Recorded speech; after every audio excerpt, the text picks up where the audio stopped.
किसी विद्युत द्विध्रुव के कारण अक्षीय स्थिति पर विद्युत विभव ज्ञात करें। तो आप पहले सामान्य अवस्था वाला निकाल लेना और उसके बाद क्या करना, अक्षीय और निरक्षीय निकाल लेना, जैसे कि मैं आज बताने वाला हूं, ठीक है ना। तो बोर्ड पे खाली ध्यान देना, टॉपिक क्या है आप ढंग से सुनोगे, ढंग से समझोगे। पहले तो आप सभी लोग जान गए होंगे विद्युत द्विध्रुव किसे कहते हैं। तो हम लोग जानते हैं समान परिमाण के किंतु विपरीत प्रकृति के आवेश जब एक दूसरे से कुछ दूरी पर स्थित होते हैं तो उसको हम विद्युत द्विध्रुव कहते हैं। तो मान लीजिए यह हमारा कोई विद्युत द्विध्रुव है, ये क्या है, एक विद्युत द्विध्रुव है, एक ये इस तरह से, ये माइनस क्यू और ये प्लस क्यू है, तो यह एक विद्युत द्विध्रुव है, ठीक है। अब ऐसा है कि इन दोनों का एक बीच में एक पॉइंट है जो ओ नाम का केंद्र है, यहां से यहां तक की जो दूरी है वो ए है और इसके यहां से यहां तक की जो दूरी है वो भी ए ही है, और इसका नाम देता हूं मैं कैपिटल ए और इसका नाम देता हूं मैं कैपिटल बी। अब ऐसा है कि इससे आर दूरी पर एक बिंदु है जो इसके मध्य बिंदु से थीटा कोण बनाते हुए स्थित है।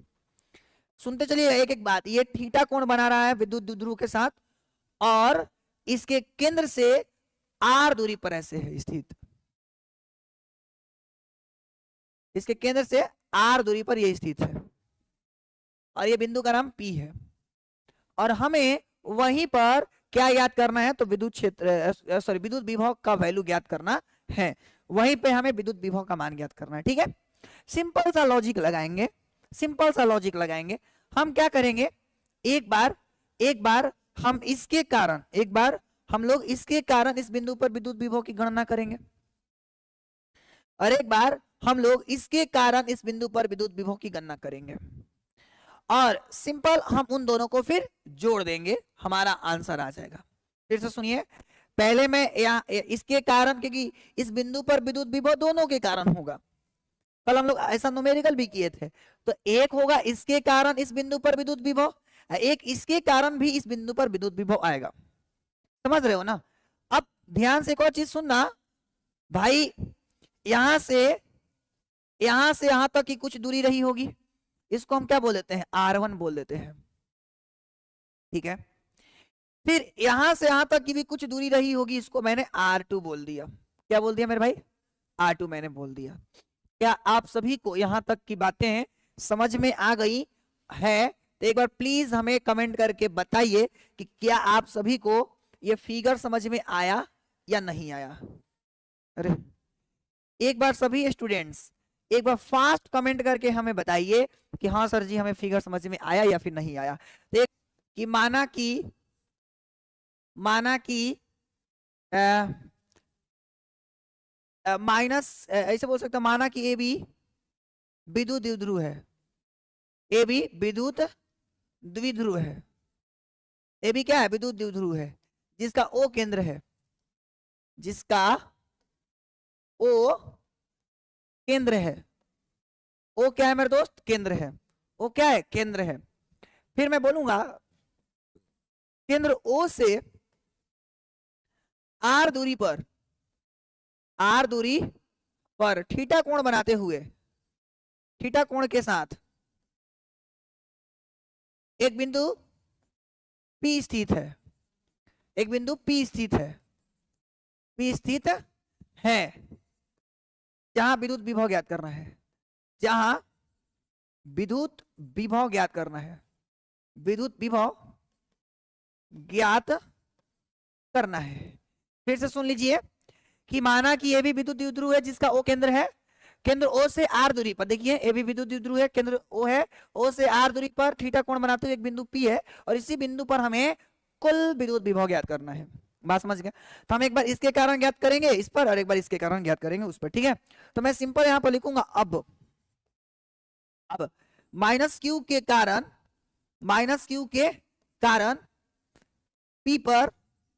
P बिंदु पर विद्युत विभव, या विभव सीधे लिख देता हूं, V1 उसको मैंने बोल दिया, क्या बोल दिया, V1। और हम लोग जानते हैं कि किसी बिंदु आवेश के कारण जो विद्युत विभव का फॉर्मूला होता है वो होता है 1/4 पाई एप्सिलॉन नॉट Q/r। तो इस वाले हिसाब से हो जाएगा 1/4 4 pi epsilon not Q upon में R। चूंकि ये दूरी जो है वो मेरे भाई R1 है, इसलिए मैं R1 लिख दूंगा। इसको हम इक्वेशन नंबर 1 बोल देंगे। क्या बोल देंगे? 1 बोल देंगे। अच्छा, आवेश माइनस Q है तो मैं माइनस Q लिख दूंगा। क्लियर है ना? फिर मैं लिखूंगा एंड प्लस Q के कारण P बिंदु पर विद्युत विभव, P बिंदु पर विद्युत विभव या विभव, ठीक है, इसको हम V2 बोल देते हैं। अब इसके कारण यहां पर विभव आएगा, वो भी बिंदु है इसके कारण ही, तो 1/4 पाई एप्सिलॉन नॉट अब की प्लस Q अपॉन में क्या हो जाएगा R2, क्योंकि दूरी क्या है मेरे दोस्त, तो R2 है सर, इसलिए R2 हो जाएगा। क्लियर है ना? अब आगे की बात थोड़ा सा समझने की कोशिश करिएगा। हमें तो इस बिंदु पर कुल विद्युत विभव निकालना है, तो कुल विद्युत विभव निकालने के लिए दोनों को जोड़ देंगे, तो लिखेंगे कुल विद्युत विभव, कुल विद्युत विभव, इधर भी लिख देता हूं बिंदु P पर कुल विद्युत विभव, उसको हम V लिख देते हैं, और वो बराबर होगा किसके? V1 प्लस V2 के, यानी दोनों के सम के बराबर होगा। दोनों के सम के क्या होगा मेरे भाई? बराबर होगा। कोई दिक्कत नहीं है सर जी, कोनो तरह की दिक्कत नहीं है, ठीक है ना? जी हाँ। तो देखिए V इज इक्वल टू क्या हो जाएगा? V1। अब V1 का मान ये है, तो मैं लिख देता हूं 1/4 पाई एप्सिलॉन नॉट और माइनस का Q अपॉन में R1 प्लस V2 का मान ये है 1/4 pi epsilon not Q upon में R2। अब मैं यहां से क्या करूंगा? इन दोनों में से कॉमन ले लूंगा। जब मैं इन दोनों में से कॉमन ले लूंगा तो बताइए, कॉमन ले लूंगा तो क्या होगा? तो 1/4 पाई एप्सिलॉन नॉट कॉमन आएगा, पहली बात तो, और साथ ही साथ Q भी कॉमन है। देख लीजिए, दोनों में Q है और 1/4 पाई एप्सिलॉन नॉट भी कॉमन है, तो क्या बचेगा? तो -1/R1 अब प्लस का 1/R2 बचेगा। जी हाँ। अब मैं यहाँ पर क्या कर रहा हूँ ना कि दोनों को थोड़ा एक साथ लिख दे रहा हूँ, मतलब कहने का अर्थ है कि हम एक मिनट यार, छोटा होगा ना रे। हाँ, अब इधर देखिए मैं क्या कर रहा हूँ, ये प्लस वाले को पहले और माइनस वाले को मैं बाद में लिख दे रहा हूँ। तो यहां से हो जाएगा V is equal to Q बटे में 4 पाई एप्सिलॉन नॉट। तो इसको मैं पहले लिख देता हूं, यानी 1/R2 माइनस 1/R1, ठीक है? यहां तो कोई दिक्कत नहीं है सर। अब मैं सिंपल यहां पर क्या करूंगा? सिंपल करना कुछ नहीं है, अब लिखेंगे V is equal to Q बटे में 4 पाई एप्सिलॉन नॉट, ठीक है? इन दोनों का हम एलसीएम ले लेते हैं। एलसीएम लेंगे तो हो जाएगा R1 R2। अब देखिए R2 से R2 खत्म, क्या बचेगा? R1 बचेगा। R1 का गुना 1 से करेंगे तो ये हो जाएगा R1 माइनस R1 खत्म हो जाएगा, बचेगा R2 का गुना 1 से करेंगे तो ये हो जाएगा R2, और इसको हम समीकरण नंबर 1 बोल देते हैं। तो आप सभी स्टूडेंट्स जल्दी से हमें बताइए कि क्या यहां तक क्लियर है मैं जो बोलने जा रहा हूं। अब हमारे पास ये इस सब का वैल्यू आ गया, ठीक है? अब मेन प्रॉब्लम ये है कि हमें भैया इस R1 R2 को हटाना पड़ेगा, क्योंकि सवाल में हमें कहेगा कि जब भी न्यूमेरिकल पूछेगा तो कहेगा ना कि इस विद्युत द्विध्रुव के 30 डिग्री कोण पर ये फलना चिलना दूरी पर विद्युत विभव ज्ञात करो, तो भैया हमें इन दोनों के बारे में थोड़ी ना देगा। तो हमें यहाँ पे क्या करना है, इस R1 और R2 को R के टर्म में, R के पद में व्यक्त करना पड़ेगा। क्यों व्यक्त करना पड़ेगा?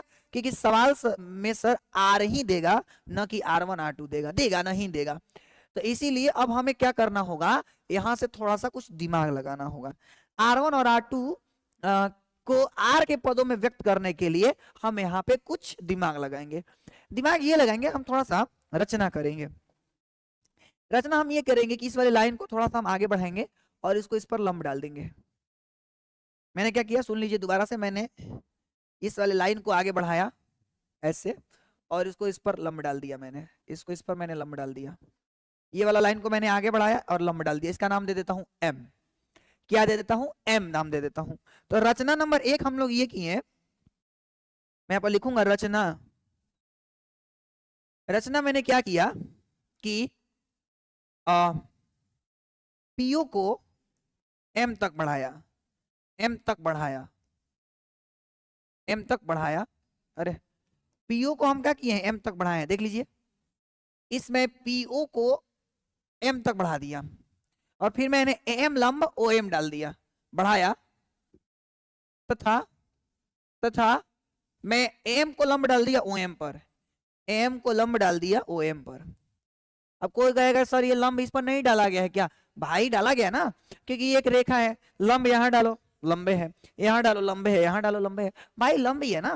तो ये लंब जो है ना ये हर एक अति पर लंब होगा, रेखा पर लंब होगा, क्योंकि ये मान लीजिए रेखा और अगर ये लंब है तो हर जगह पर लंब होगा, वो सीधी रेखा है। तो क्लियर है ना? जी सर जी, रचना करेंगे, वेरी गुड, क्लियर है? Yes sir. अब साथ ही साथ मैं इसके लिए भी रचना करूंगा, एक को तो मैंने कर दिया, अब इसके लिए करूंगा।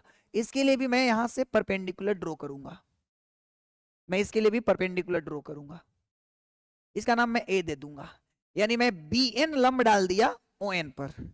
मैं साथ ही साथ लिखूंगा एंड मैंने बी एन परपेंडिकुलर डाल दिया किस पे? ओ एन पे, ओ एन पे डाल दिया। यहां तक बात समझ में आ गई? जी सर जी।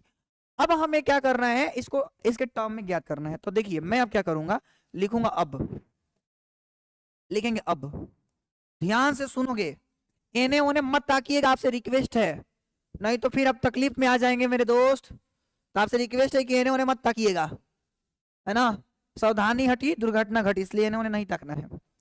देखिए मैं यहाँ पे कहूंगा कि ये जो R1 है वो बराबर है किसके? तो सर वो PM के बराबर है। मैं कहूंगा कि जो R1 का मतलब ये वाला AP, जो AP है वो लगभग बराबर है किसके? तो सर जी PM के।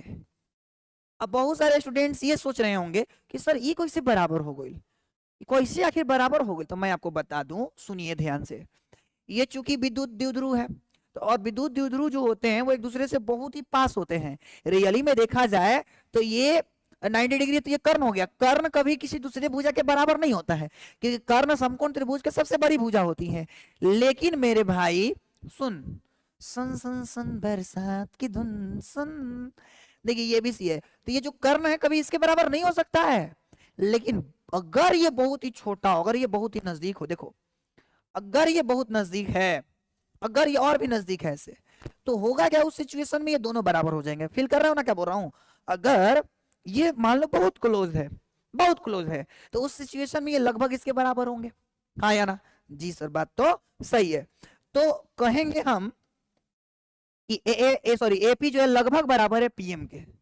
अब पीएम किसके बराबर है गुरुजी? तो जो पीएम है वो बराबर है आपका ओ एम प्लस ओपी के, ओ एम प्लस ओपी के, ओ एम प्लस ओपी के बराबर है। क्लियर है? अच्छा एपी किसके बराबर है? एपी बराबर है सर R1 का, तो मैंने R1 लिख दिया। फिर बराबर ओएम नहीं पता है, मैं पता कर लूंगा। ओपी कितना है? ओपी है सर R प्लस का ओएम। अब मेरे को ओएम पता करना है। ओएम पता करने के लिए मैं इस वाले ट्रायंगल में चलूंगा, इस वाले ट्रायंगल में। तो देखिए मैं ओएम लगाता हूं दिमाग, मेरे को ओएम निकालना है ना, तो मैं यहाँ पर लिखूंगा कि चूंकि देखिए ये क्या है सर, ये 90 डिग्री है, मेरे को ये वाला चाहिए और मेरे को ये वाला पता है। ध्यान से सुनोगे, तनिको इन्होंने ध्यान नहीं देना है, मैं बोल रहा हूं बहुत आसान है, टफ नहीं है। ये वाला मेरे को निकालना है, ये वाला मेरे को दिया है, और ये 90 डिग्री का काम 90 डिग्री है, तो सामने वाला कर्ण होगा, सामने वाला ये कर्ण होगा, और हमें ये निकालना है आपका। तो यहाँ पे हमें ये वाला निकालना है, तो सिंपल मैं क्या लगाऊंगा, यहाँ पर हम cos थीटा लगाएंगे, क्योंकि ये इस पर टीका हुआ आधार है। तो यहाँ पर मैं यहाँ पर लगाऊंगा cos थीटा बराबर। तो cos थीटा बराबर हम क्या लगाएंगे? cos थीटा बराबर हम यहाँ पर लगाएंगे, क्योंकि देखिए ये थीटा है तो ये भी थीटा हो जाएगा, है ना, तो थीटा हो जाएगा तो लंब भी हो जाएगा ना, तो आधार ही हो जाएगा। तो मैं यहाँ पर क्या लगाऊंगा? मैं यहाँ पर सिंपल लगाऊंगा cos थीटा का फॉर्मूला। तो cos थीटा बराबर आधार बटे कर्ण होता है, तो आधार कितना हो जाएगा? OM हो जाएगा सर जी। कर्ण कितना हो जाएगा? ये वाला हो जाएगा जो कि A है। तो इस वाले हिसाब से जो OM का मान है वो बराबर हो जाएगा A cos थीटा के।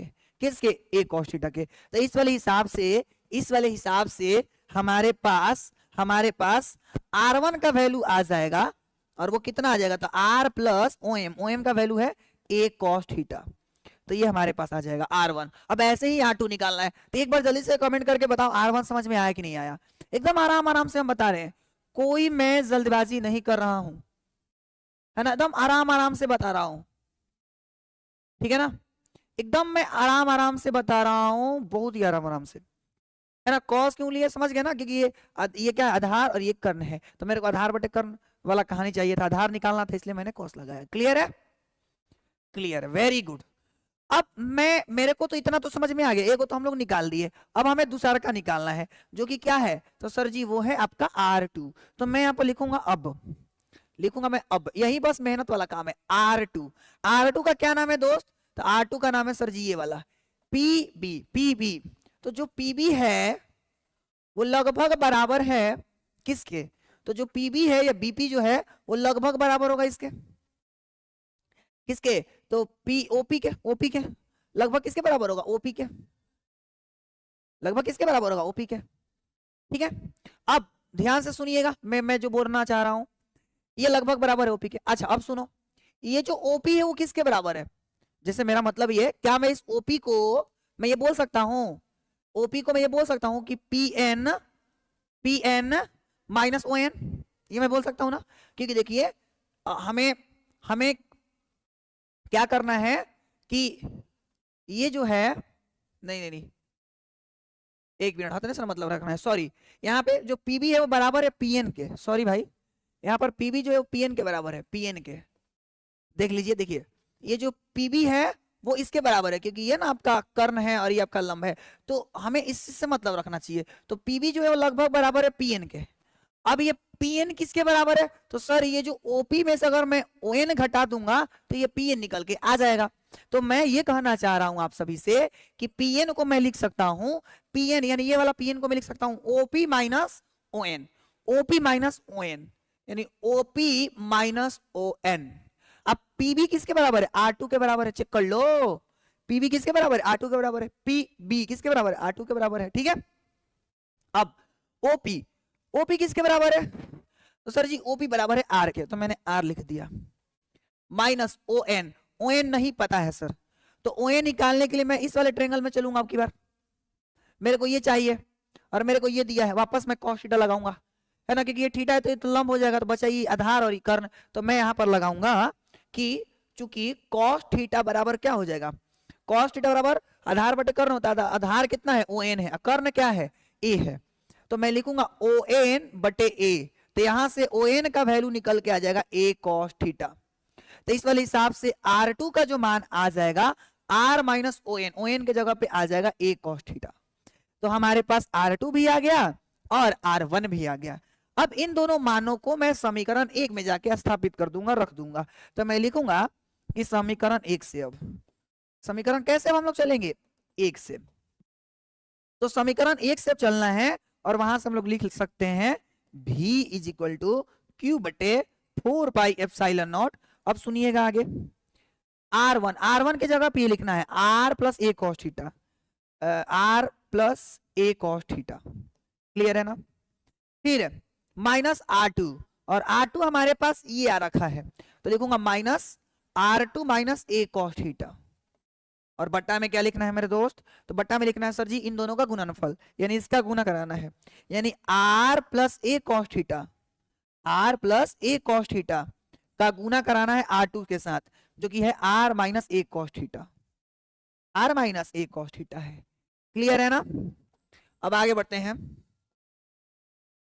थोड़ा सा मैं यार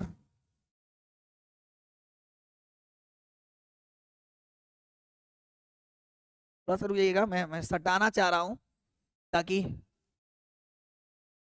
अट जाए इसी लाइन में। देखिए, तो अब मैं क्या करूंगा, ब्रैकेट ओपन करूंगा, क्या करूंगा दोस्त, ब्रैकेट ओपन करूंगा, तो V इज इक्वल टू, देखिए Q बटे में 4 पाई एप्सिलॉन नॉट, ध्यान से सुनिए, ये एज इट इज यानी R plus A cos theta, R plus A cos theta, bracket हटाएंगे तो देखिए minus R minus minus plus का A cos थीटा, और बट्टा में देखिए यहाँ पर A plus B into MSB का फॉर्मूला लग जाएगा, जो कि होता है A square minus B square, तो हो जाएगा R square minus A square cos square theta.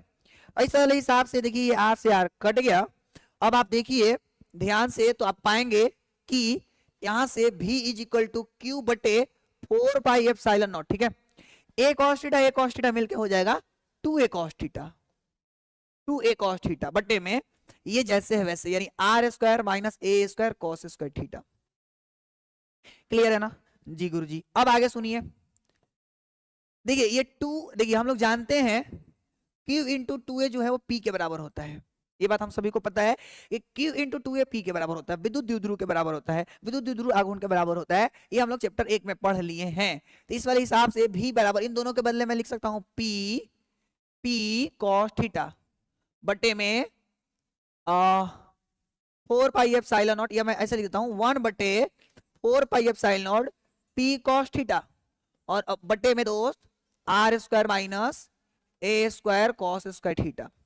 तो ये हमारा फॉर्मूला है, ऐसा नहीं है कि नहीं है, किंतु अब हम यहां पर क्या करने वाले हैं, ये आपको पता है कि ये जो दूरी होता है A वो बहुत ही कम होता है, ये बात आप सभी को पता है। ये R की तुलना में भैया हमें पता है कि जो A है बहुत ही नजदीक होता है, क्योंकि विद्युत द्विध्रुव में तो करीब होते हैं, करीब मतलब A का वैल्यू बहुत ही क्लोज होता है, छोटा होता है, और R का वैल्यू इतना है। तो मान लीजिए भैया अगर हम ध्यान से देखें तो ये जो R है वो बहुत बड़ा है की तुलना में, क्योंकि A बहुत नजदीक होता है।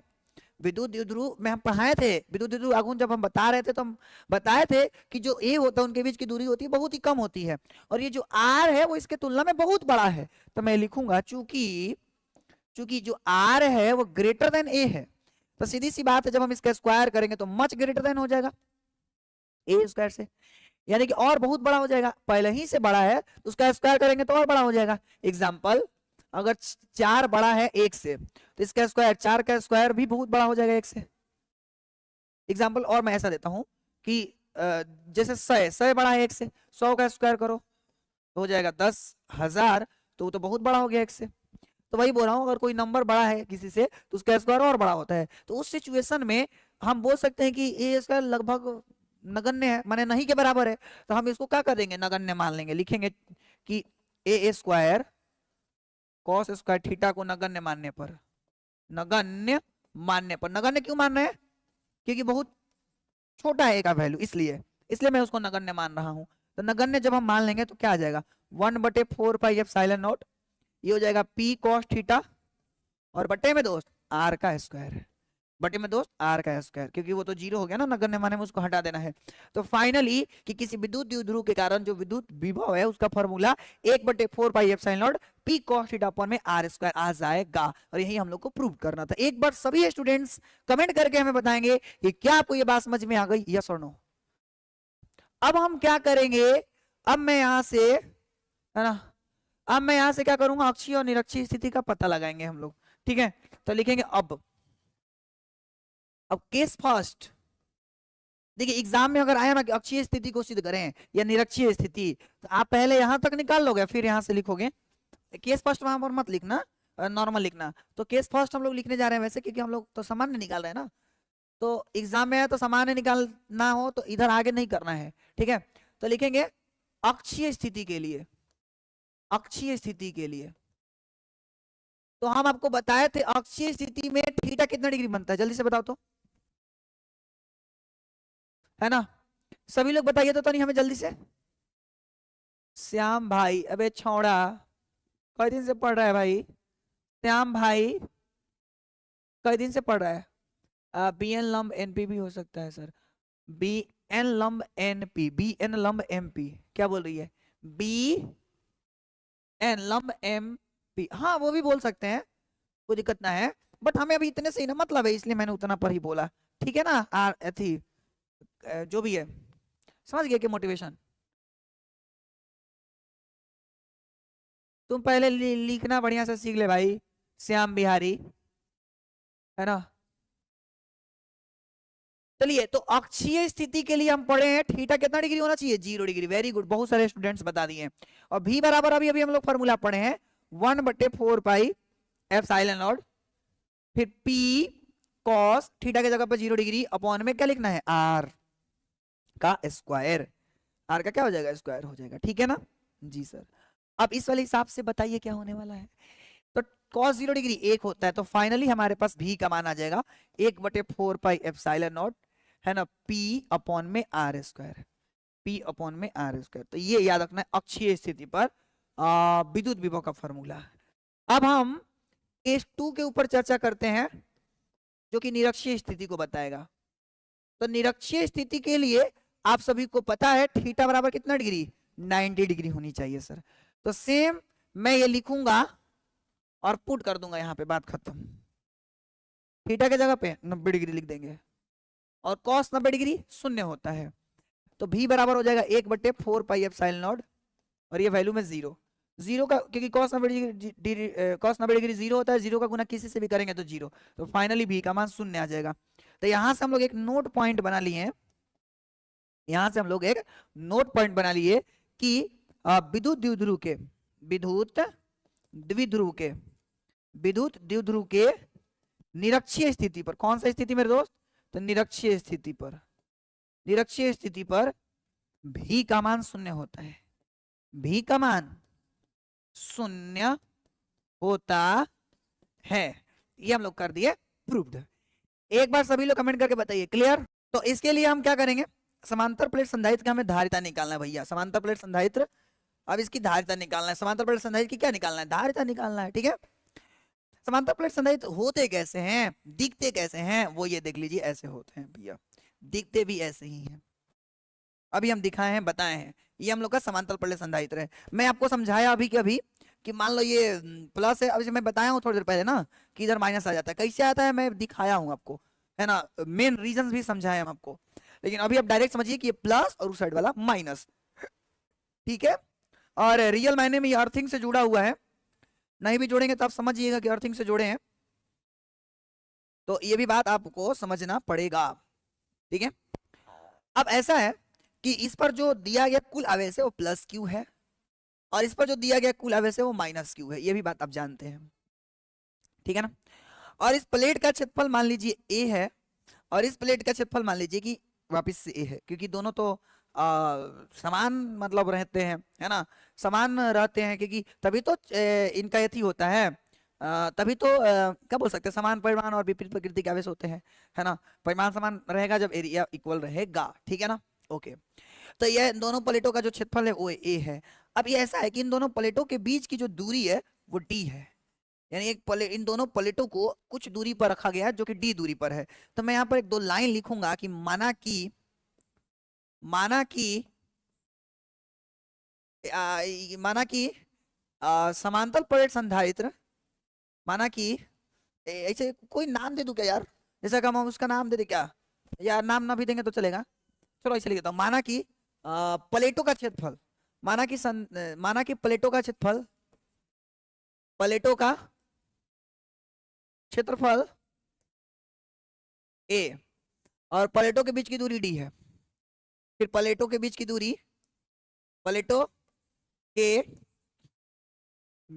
दूरी बराबर डी। फिर से सुन लीजिए, मैंने क्या बोला, प्लेटों का क्षेत्रफल ए है और प्लेटों के बीच की जो दूरी है वो डी है, क्या है, डी है, समझ गए जी हाँ। तो ये हो गया प्लेटों का क्षेत्रफल ए और प्लेटों के बीच की दूरी डी, क्लियर है ना, जी हाँ। अब अगर आपको ये बातें क्लियर है तो अब मैं जो बोलने जा रहा हूं ध्यान से, ढंग से, ईमानदारी से सुनिएगा। हमें क्या निकालना है, धारिता निकालना है, यानी सर जी सी बराबर में क्यू बाई भी निकालना है, सी बराबर में क्या निकालना है, क्यू बाई भी निकालना है। क्या क्या बोल रहा है, एक बोलते यूपी से, भेद वाला बात हो जाए, अमित ब्लॉक होना है तो बताओ, हमें लग रहा है अमित ब्लॉक होना चाह रहा है, हमारे हिसाब से यूपी से तुम है रे झूठा, भाई साहब बहुत झूठ बोले रे बाबा, सबको पता है छौड़े झूठ बोले रे, ठीक है। तो ध्यान से देखिए, हमें धारिता निकालना है यानी सी निकालना है, सी बराबर सर जी क्यू बाई भी होता है। अच्छा अब हम लोग ना आपको एक चीज पढ़ाए हैं कि देखिए, चूंकि सी निकालने के लिए मतलब सी निकालना तो क्यू बाई भी निकालना पड़ेगा, क्यू तो खैर हम लोगों को पता है, मुख्य रूप से भी निकालना है सर जी। अब भी निकालना भी हम आपको सिखाए हैं, अगर दो प्लेट हैं उनके बीच में कुछ दूरी हो तो हम आपको एक चीज पढ़ाए थे कि सर जी उनके बीच में विद्युत क्षेत्र उत्पन्न होता है। अरे समझो, रटो मत, फिजिक्स को दिमाग से सोल्व करिए कि क्यों ऐसा हो रहा है। हम लोग जानते हैं भी निकालने के लिए तरीका कि अगर दो प्लेट हो, है ना, कोई भी दो चालक प्लेट हो और उनके बीच कुछ दूरी हो तो विद्युत क्षेत्र उत्पन्न होगा, क्योंकि भैया एक पर धनावेश एक परिणाम से तो विद्युत क्षेत्र तो उत्पन्न होगा ही है ना। तो विद्युत क्षेत्र यानी कि ई बराबर फॉर्मूला पढ़ाए थे भी बाई आर, अब आर ना लिख के यहाँ पर डी लिखेंगे, क्यों डी लिखेंगे सर, क्योंकि इनके बीच की दूरी डी है, तो इस वाले हिसाब से भी बराबर ईडी आ जाएगा, भी बराबर ईडी आ जाएगा, तो हमारे पास भी बराबर ईडी आ गया। यानी कि सर हम भी तभी निकाल पाएंगे जब हम ई निकालेंगे। अरे बोलो ना, अरे बोलो। जी हाँ, तो भी तभी निकालेंगे जब हम ई निकालेंगे। अब सवाल है ई कैसे निकालेंगे सर? सीधी सी बात है यार, ये दो अगर प्लेट हैं, अगर दो प्लेट हैं और इन प्लेटों का जो पृष्ठीय वितरण है अगर वो सिग्मा हो, सिग्मा हो, तो हम लोग जानते हैं कि इसके कारण इधर इधर और उधर तीनों तरफ क्या उत्पन्न होगा? विद्युत क्षेत्र उत्पन्न होगा। और हम सभी लोग जानते हैं कि चूंकि धन आवेश है तो विद्युत क्षेत्र इससे दूर की ओर, और इसको हम E1 बोल देते हैं, और इसके कारण इस पर जो विद्युत क्षेत्र होगा वो ऐसे पास की ओर होगा। और चूंकि आवेश का परिमाण समान है और दिशा एक दूसरे के विपरीत है, तो एक दूसरे के परिमाण को निरस्त कर देंगे और जो बाहर विद्युत क्षेत्र की तीव्रता है वो सर जी शून्य हो जाएंगी, शून्य हो जाएंगी। सेम यहाँ पर भी माइनस के कारण पास की ओर हम इसको E1 बोल देते हैं, और इस प्लस के कारण दूर की ओर इसको मैं E2 बोल देता हूँ। वैसे मैं ये चैप्टर नंबर 1 में ही पढ़ा दिया हूँ। क्योंकि दोनों की दिशा एक दूसरे के विपरीत है, इसलिए यहाँ पर विद्युत क्षेत्र की तीव्रता जो है वो शून्य हो जाएगी, शून्य हो जाएगी। क्लियर है ना? ये शून्य हो जाएगी। बात समझ में आ गई? ठीक है।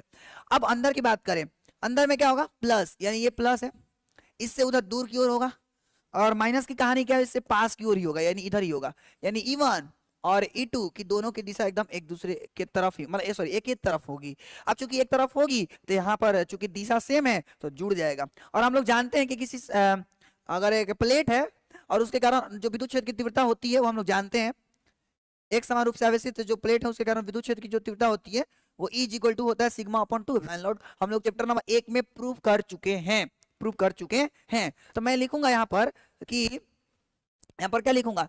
ए प्लेट, ऐसे बोल सकता हूं कि पहले प्लेट के कारण विद्युत क्षेत्र की तीव्रता है ना, पहले प्लेट के कारण, पहले प्लेट के कारण, पहले प्लेट के कारण विद्युत क्षेत्र, विद्युत क्षेत्र की तीव्रता E1 इज इक्वल टू क्या आ जाएगा? Sigma upon 2 epsilon not. फिर सेम सेम सेम, पहले प्लेट के बाद दूसरे प्लेट के कारण क्या हो जाएगा सर जी? तो दूसरे प्लेट के कारण लिखेंगे, पहले प्लेट के बाद दूसरे प्लेट के कारण विद्युत क्षेत्र की तीव्रता E2 इज इक्वल टू इतना हो जाएगा। अब ये तो E1 E2 आया, अब हमें क्या निकालना है? टोटल निकालना है। क्या निकालना है? टोटल, यानी कुल विद्युत क्षेत्र की तीव्रता, यानी लिखेंगे कुल विद्युत क्षेत्र की तीव्रता, कुल विद्युत क्षेत्र की तीव्रता, क्योंकि किनारे तो जीरो है, कुल विद्युत क्षेत्र की तीव्रता, तो कुल विद्युत क्षेत्र की तीव्रता को हम E बोल देते हैं, और E बराबर हो जाएगा E1 प्लस E2। क्या हो जाएगा? E1 जोड़ E2, तो E इज इक्वल टू हो जाएगा E1, E1 के जगह पे सिग्मा अपॉन में 2 एप्सिलॉन नॉट, प्लस E2 के जगह पे भी सिग्मा अपॉन 2 एप्सिलॉन नॉट। बात समझ गए? जी हाँ, कोई दिक्कत? अब अपन इसका ले लेते हैं LCM, जो कि हो जाएगा 2 एप्सिलॉन, सॉरी 2 एप्सिलॉन नॉट। तो ये जोड़ेंगे तो सिग्मा और सिग्मा जोड़ेंगे तो 2 सिग्मा हो जाएगा। अरे हाँ या ना? जी सर। तो 2 से 2 खत्म, तो यहाँ से जो E आ जाएगा वो हम लोग का सिग्मा अपॉन में एप्सिलॉन नॉट आ जाएगा। यानी जो अंदर विद्युत क्षेत्र उत्पन्न होगा, जो अंदर विद्युत क्षेत्र उत्पन्न होगा वो किसके बराबर होगा सर? तो वो बराबर होगा E अपॉन में, sorry E is equal to sigma upon में एप्सिलॉन नॉट के बराबर होगा। ये बात हम लोग समझ गए, अच्छे से जान भी गए, ठीक है ना? जी सर। अब अगर समझ गए, जान गए, तो अब आगे सुनिए। यानी अब हम लोग E तो निकाल लिए, अब हम लोग E निकाल लिए। अब जब E निकाल लिए तो अब हम लोग क्या निकालेंगे? भी निकालेंगे। तो E निकालने के बाद हम लोग भी निकालेंगे, ठीक है? तो मैं लिखूंगा चूंकि भी is equal to E into D होता है, ये बात सभी लोग जानते हैं। भी इज इक्वल टू क्या होता है sir? E by D, sorry E into D होता है ना? यानी कि विद्युत क्षेत्र की तीव्रता और उनके प्लेटों के बीच की दूरी बराबर होती है विद्युत विभव के। विभव प्रवणता में भी हम आपको पढ़ाए हैं, है ना? E इज इक्वल टू होता है dB अपॉन dr, माइनस चिन्ह के साथ। हम आपको ये भी बात पढ़ा दिए हैं अच्छे से, अगर आपको याद हो तो। और यहीं से हम फॉर्मूला लाए थे प्रूव करके, E is equal to VR, यानी दोनों प्लेटों के बीच की दूरी। तो मैं हर जगह कर दिया हूं इन बातों को, ठीक है? तो भी का भी E के जगह पे मैं क्या लिख सकता हूँ? Sigma upon epsilon not into में D, ठीक है ना? जी सर। अब भी निकल गया यार, E भी निकल गया, मतलब E से भी निकल गया। अब हम सिंपल C निकाल सकते हैं, तो लिखूंगा C बराबर होता है Q बाई V। और आप सभी को पता है कि यहाँ पर Q का Q और V का वैल्यू कितना है? तो V का वैल्यू सर जी ये है, तो मैं लिख सकता हूँ सिग्मा और D अपॉन में एप्सिलॉन नॉट। तो इस वाले हिसाब से क्या हो जाएगा? इस वाले हिसाब से हो जाएगा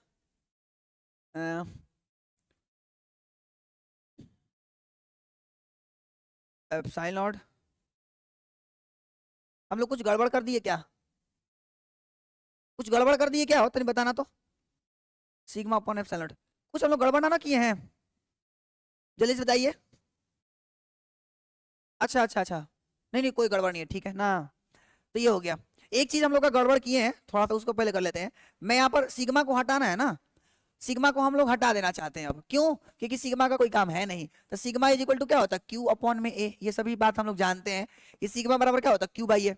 ये सभी के सभी स्टूडेंट जानते हैं कि sigma is equal to Q by A होता है, ये बात जानते हैं। यानी इसको हम क्या बोलते हैं, आवेश का पृष्ठीय वितरण। आवेश का पृष्ठीय वितरण क्यू बाई ए होता है, नहीं। तो इस वाले हिसाब से भी इज इक्वल टू सिग्मा के जगह पे हम क्या रख देते हैं, क्यू बाई ए, और नीचे एप्सिलॉन नॉट इंटू डी, ई आ जाएगा। अब जब ये आ जाएगा तब हम लोग लिख सकते हैं सी बराबर होता है क्यू बाई भी, क्यू बाई भी होता है। तो सी बराबर क्यू का मान आप सभी को पता ही है, क्यू डी अपॉन में ए एप्सिलॉन नॉट। क्यू का मान नहीं है, ये भी का मान है, सॉरी, और क्यू ऊपर है एज इट इज। तो ऐसे में क्या होगा, ये क्यू से क्यू खत्म, और ये नीचे वाला सबसे ऊपर चल जाएगा, नीचे वाला सबसे ऊपर चल जाएगा, नीचे वाला सबसे ऊपर चल जाएगा। तो उस वाले हिसाब से सी का जो वैल्यू आ जाएगा वो ऊपर जाएगा। तो एप्सिलॉन नॉट ए अपॉन में डी आ जाएगा, एप्सिलॉन नॉट ए अपॉन में डी आ जाएगा।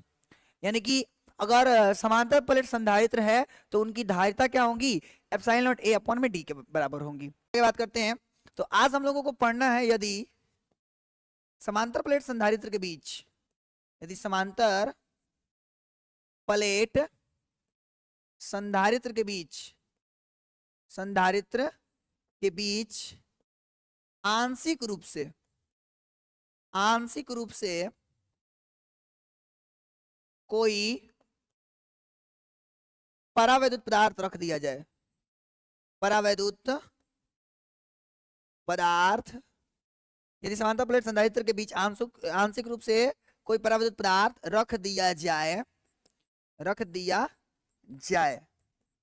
तो धारिता का व्यंजक, तो धारिता का व्यंजक, देखिए आप लोग अपने कॉपी पर इस व्यंजक को प्रूव कर लीजिए, क्योंकि आप सभी को हम पढ़ा दिए हैं। और ये स्पेशली दोनों बोर्ड्स के लिए, बिहार बोर्ड यूपी बोर्ड दोनों के लिए भैया इंपॉर्टेंट है। तो इसको ईमानदारी से रिवीजन करना है, समझ गए, काफी इंपॉर्टेंट है। आइए हम लोग इसके प्रूफ को शुरू करेंगे, या कर रहे हैं बोले तो इसके लिए पहले फोटो हम बना रहे हैं, ध्यान से देखना फोटो।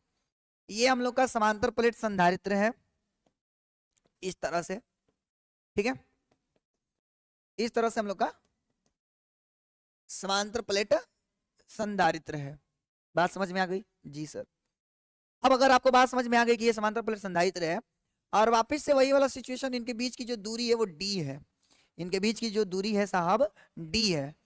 अब ऐसा है कि इसके बीच में मैं आंशिक रूप से कोई परावैद्युत पदार्थ भर दे रहा हूं। सुन लीजिए मैंने क्या बोला, मैंने बोला इनके बीच में मैं आंशिक रूप से कोई परावैद्युत पदार्थ भर देते हैं। ये आंशिक रूप से कोई परावैद्युत पदार्थ भर दिया गया है, जिसका जो वैल्यू है वो के है, क्या है, के है। और इस परावैद्युत पदार्थ की जो मोटाई है वो टी है, परावैद्युत पदार्थ की जो मोटाई है वो टी है। अब ऐसे में हमें बताना है कि इसकी धारिता कितनी होगी, और प्लेटों का जो क्षेत्रफल है वो ए है, दोनों प्लेटों का क्षेत्रफल ए है। एक प्लेट का नाम मान लीजिए पी है और एक प्लेट का नाम मान लीजिए क्यू है। तो और लेकिन दोनों प्लेटों का क्षेत्रफल ए है, और उन दोनों प्लेटों के मध्य जो दूरी है वो डी है, और इसके बीच में जो एक आंशिक रूप से परावैद्युत पदार्थ भरा गया है, इसकी मोटाई डी है। और जो के नियतांक का जो परावैद्युत पदार्थ भर दिया गया है वो आप देख सकते हैं, जिसकी मोटाई क्या है, टी है। तो यहाँ पर हम लिखेंगे कि माना कि पी एंड क्यू कोई दो, माना कि पी एंड क्यू कोई दो समांतर प्लेट संधारित्र है, समांतर प्लेट संधारित्र है, समांतर प्लेट संधारित्र है, समांतर प्लेट संधारित्र है, जिनके बीच की दूरी, जिनके बीच की दूरी डी है, जिनके बीच की दूरी डी है, किनके बीच की दूरी, तो उन प्लेटों के बीच की दूरी डी है, जिनके बीच की दूरी डी है, तथा इन प्लेटों के बीच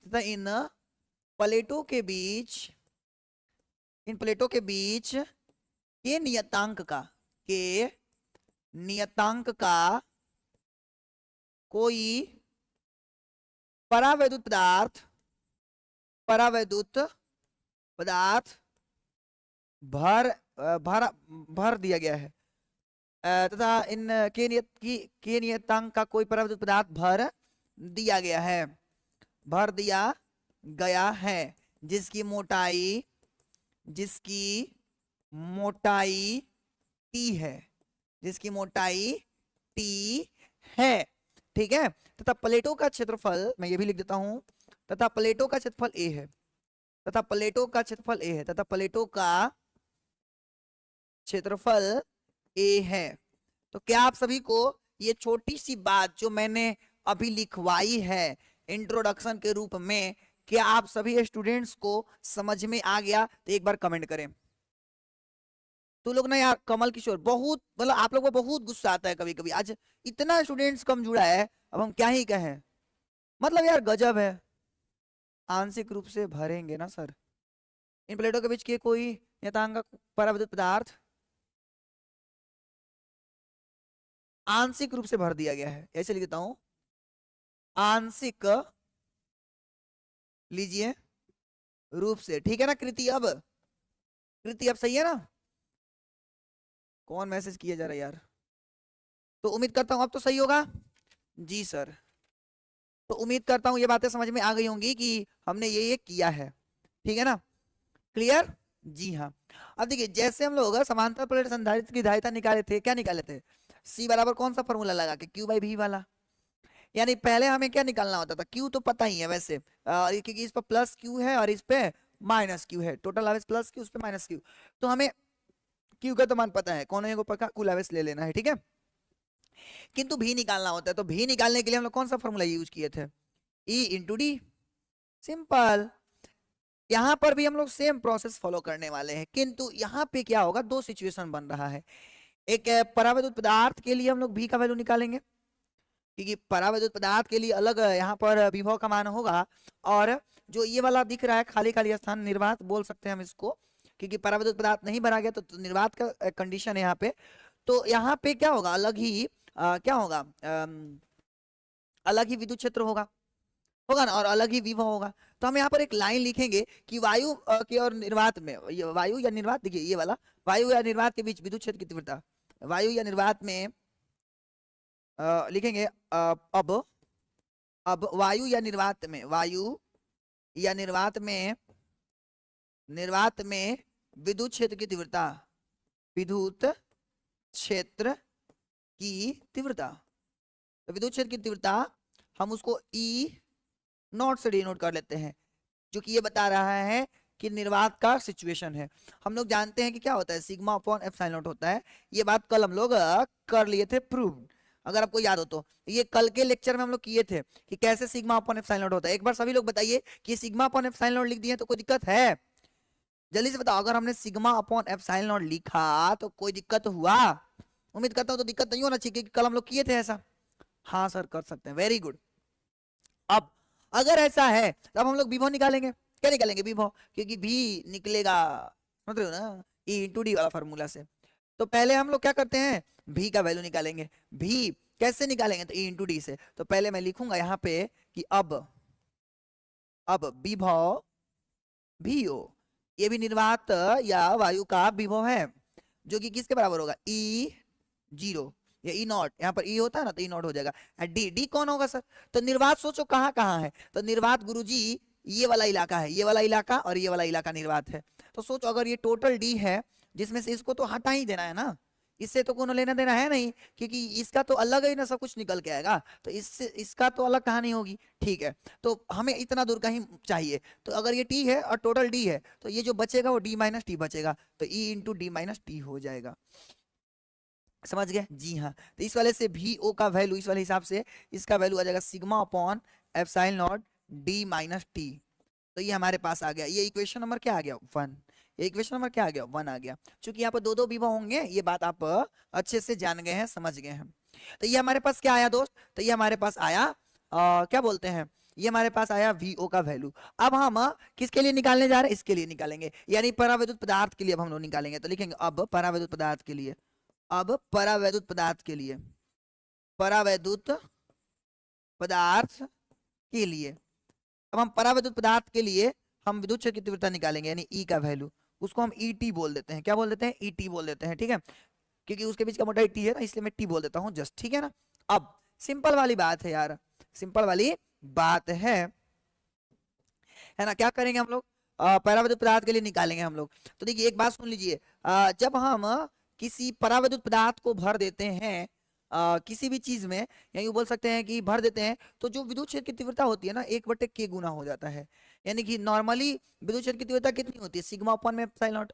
लेकिन जब हम परावैद्युत पदार्थ भर देते हैं और उस समय विद्युत क्षेत्र की तीव्रता निकालते हैं, तो इस बात को ध्यान रखिएगा कि क्या हो जाएगा, तो सिग्मा अपॉन एप्सिलॉन नॉट उसके पहले लगा देंगे के, क्योंकि इस के नियतांक है तो उतना गुना घट जाता है। तो ये हमारे पास क्या आया? तो ये हमारे पास आया सर जी, ये हमारे पास क्या आया?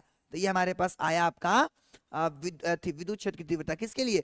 परावैद्युत पदार्थ के लिए। अब लिखेंगे एंड VT। अब हम क्या निकालेंगे? VT निकालेंगे, यानी ये इसके लिए हम लोग निकालने जा रहे हैं भी का मान, भी का मान, ठीक है ना, यानी विभव का मान निकालने जा रहे हैं। वापस से वही फॉर्मूला, E इंटू टी होता है, E इंटू डी होता है, तो E हो गया, ET लिख दूंगा यहाँ पर, I इंटू डी। डी का मान यहाँ पर क्या है? चूंकि हमें इसी का बीच का निकालना है ना, तो इसलिए टी लिखेंगे, इसलिए क्या लिखेंगे? टी लिखेंगे, ठीक है। अब ET का मान हमारे पास ये आया है, तो हम लिख देंगे यहाँ से VT का वैल्यू सिग्मा अपॉन में के एप्सिलॉन नॉट इंटू टी। इसको इक्वेशन नंबर 2 बोल देते हैं, और इसको इक्वेशन नंबर 1।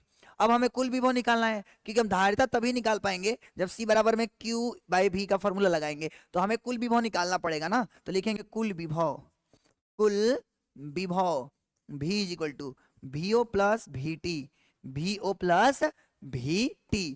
तो बस इन दोनों को जोड़ देंगे, क्या कर देंगे? जोड़ देंगे सर जी। तो आइए V is equal to VO, और VO का जो मान है वो हमारे पास ये आया है, जो कि सिग्मा अपॉन एप्सिलॉन नॉट और D माइनस टी है, प्लस प्लस VT का वैल्यू सिग्मा अपॉन के एप्सिलॉन नॉट इंटू टी है, इंटू टी है।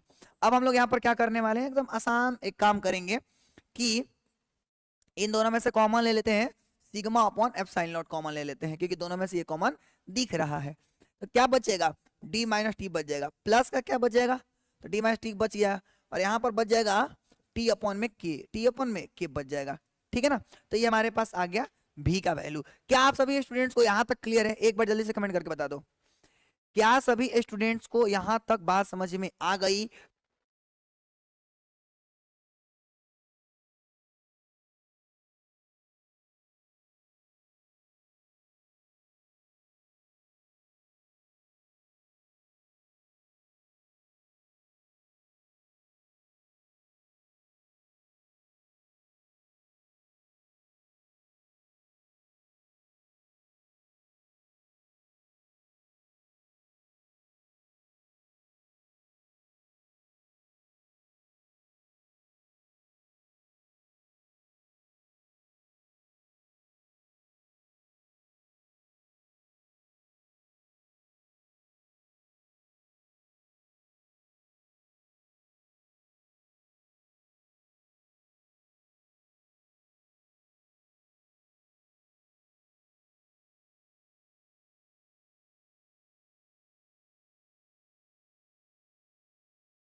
बताइए अब सही है ना?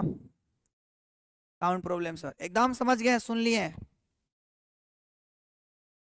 अब जाने लगा ना?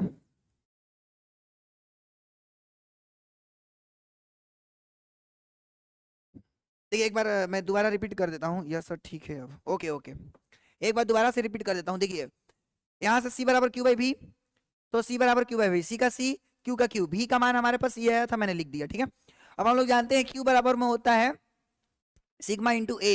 इस क्यू के जगह पे मैंने सिग्मा ए रख दिया, सिग्मा से सिग्मा खत्म, ए और इधर हो जाएगा 1/f, फिर जैसे वैसे उसमें मैंने क्या किया, डी का डी लिख दिया, दोनों में से टी कॉमन था तो 1 - 1/k हो गया। अब नीचे वाला चल जाएगा ऊपर, तो एप्सिलॉन नॉट ए और जैसे वैसे। तो